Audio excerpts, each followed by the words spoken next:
Hey guys, Brian Cecil here. Today I'm going to talk to you about 3 buyer myths that I think that you need to know. I do not have any of my lighting today. I am in my office because we are doing training today, but I wanted to give you a couple little tidbits while I was here and had some time in the office. One of the first myths that I think a lot of people assume is that you need to have 20% down to buy a home. That's not true. There are different types of loans out there that you can take advantage of, and some only require as little as 3% down. Also, the VA loan doesn't require anything down, and I know I've used the VA loan twice and I love it. It's a great loan. So if you think that you can't buy a house because you don't have 20% down, that's just not true, okay? So talk to an agent and they will help point you in the right direction. My number one tip, because when you're going through this process and you're worrying about what to put down, I don't recommend often working with an online lender, because someone local is going to sit down and they're going to talk with you and they're going to explain the process with you. And if you can't get a hold of them, then I don't think that they're a good lender. I like to be able to get a hold of my lenders for my clients, even on the weekends, and some of them can attest. I text them on the weekends, and I'm very appreciative when they get back with me during non-business hours, which I know a lot of a lot of online lenders will not do that. So myth number 1, debunked. You do not have to have 20% down in order to buy a home. Myth number 2 is it doesn't matter if I don't have a real estate agent. Okay, I actually ran into this over the weekend where I had someone reach out to me and then they were like, oh, well, we want to just navigate this on our own. We don't need a real estate agent. And I was like, it literally costs you absolutely nothing to work with me or to let me work for you. That is my job.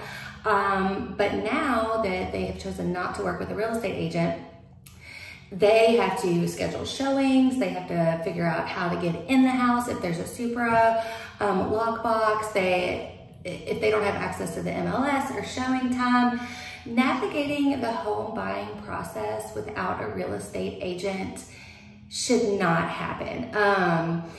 Real estate agents can schedule showings. We have camaraderie with other agents.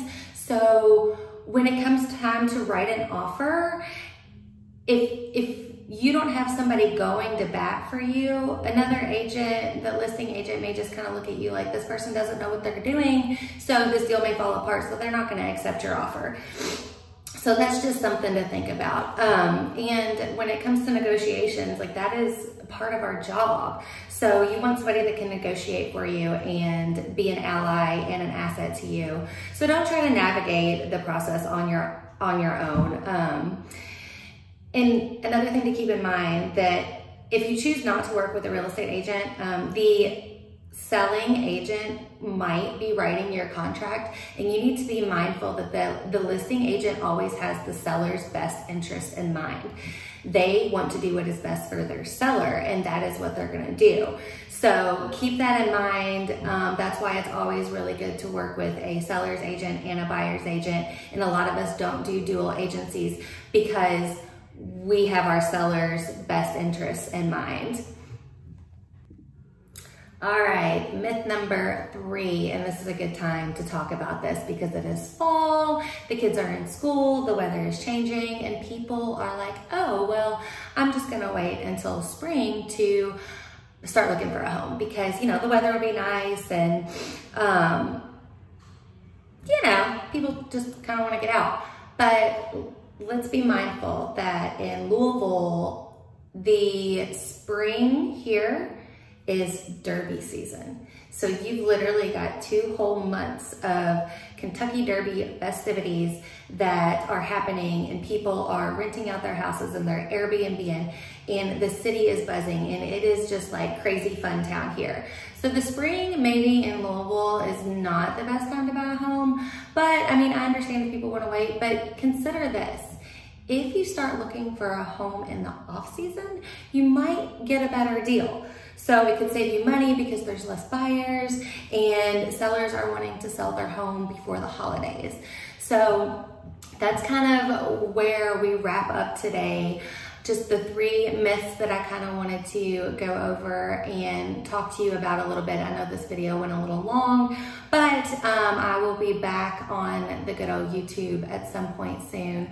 So remember, if you guys have any questions, I'm Ryan Cecil with Home Page Realty, and I am here for you. Thanks, bye.